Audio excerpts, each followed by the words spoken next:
Bonjour à toutes et à tous et bienvenue dans ce nouvel épisode du Petit Astronome. Dans l'épisode précédent, je vous ai raconté l'histoire du programme Phobos ainsi que de la mystérieuse disparition des sondes Phobos 1 et 2.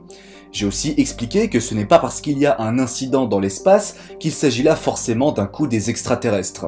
Mais si vous voulez du mystère et de l'étrange, eh bien cette vidéo est faite pour vous parce que justement, nous allons parler de la lune Phobos en détail. A première vue, on pourrait penser que Mars est seul et que aucun satellite naturel ne tourne autour. Sauf que c'est faux, Mars possède deux satellites naturels, Phobos et Deimos. Nous, ce qui nous intéresse dans cette vidéo, c'est Phobos. Ce dernier est très proche de la planète rouge, en effet la Lune tourne autour de Mars à environ 6000 km et décrit une orbite en seulement 8 heures. A titre de comparaison, la Lune tourne autour de la Terre à une distance moyenne de 384 400 km. Tout est bizarre et étrange avec Phobos.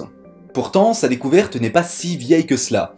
En effet, on connaît Mars depuis l'Antiquité, mais Phobos et Deimos ont été découverts en 1877 par Asaph Hall, un astronome américain. 1877, à l'échelle de la civilisation humaine et de l'histoire de l'astronomie, eh ben c'est vraiment une découverte récente.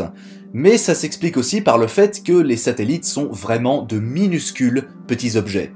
Au début du XXe siècle, il était encore très difficile d'estimer la taille précise de Phobos, mais les scientifiques se sont accordés à environ une dizaine de kilomètres de diamètre. Le fait est que l'orbite de Phobos est elliptique, c'est-à-dire qu'elle n'est pas totalement circulaire. Et c'est justement à partir de là que ça part dans tous les sens. L'albédo de Phobos est assez faible, c'est-à-dire que le satellite reflète très peu de lumière, ce qui est donc difficile de déterminer précisément sa nature. Maintenant, parlons de Klowski. Iosif Samoyovitch Klowski. Mais bon, on va juste l'appeler Iosif parce que sinon je vais avoir la moitié des russophones dans les commentaires qui vont me reprocher l'imprécision de mon accent. Iosif, c'est l'un des plus grands astrophysiciens soviétiques du XXe siècle. On peut clairement dire qu'il pesait dans le game. Il s'est fait connaître pour son travail sur les pulsars et les supernovas qui ont grandement aidé la communauté scientifique à maîtriser ces domaines, ce qui était encore très difficile à l'époque.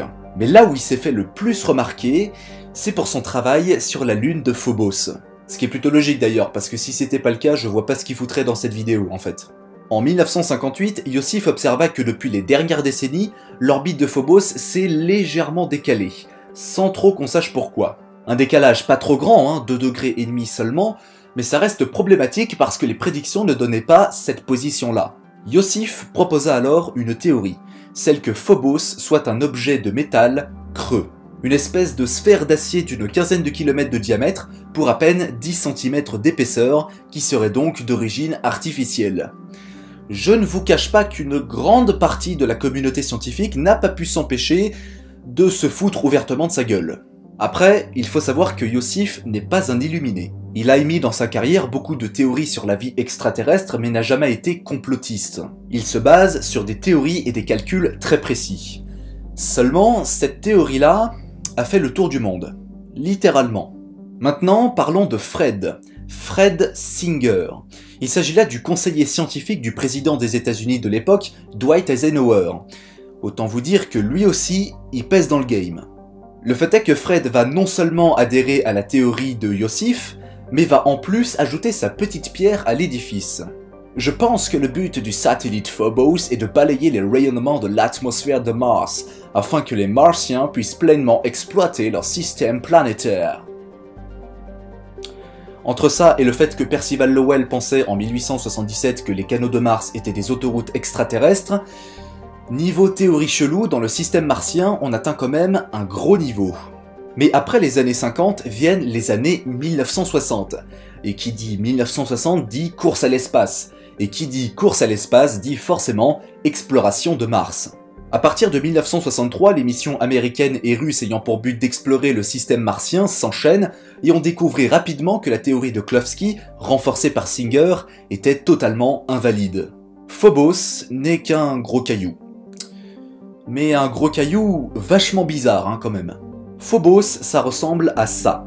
Et c'est l'un des objets les plus irréguliers du système solaire. Et quand je dis irrégulier, c'est dans le sens proportionnellement à sa taille.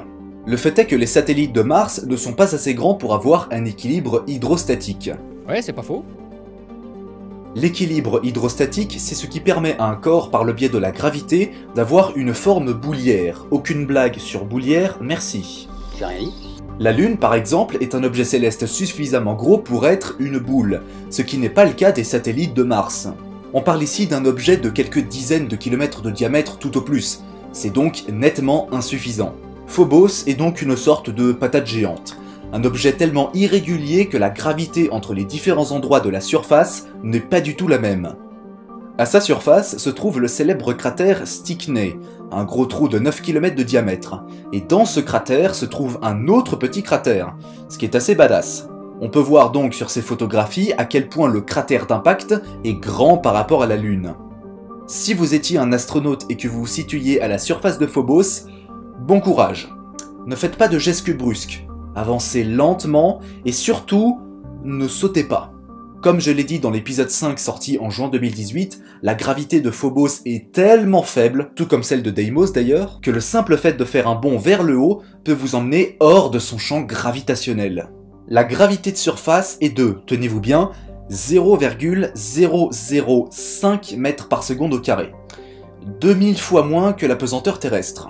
La vitesse de libération, c'est-à-dire la vitesse nécessaire pour s'échapper de son attraction, est de quelques mètres par seconde. C'est sûr que c'est pas beaucoup contrairement aux 27 000 km/h pour la Terre. C'est pour cela qu'il est toujours très complexe, difficile et surtout délicat de se poser sur ce genre de corps comme celui-ci.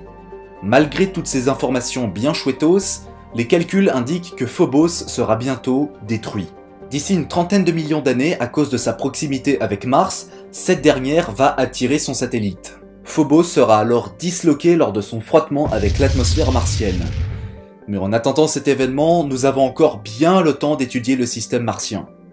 Cet épisode est à présent terminé, j'espère qu'il vous a plu, et si c'est le cas, n'hésitez pas à le partager sur vos réseaux sociaux préférés.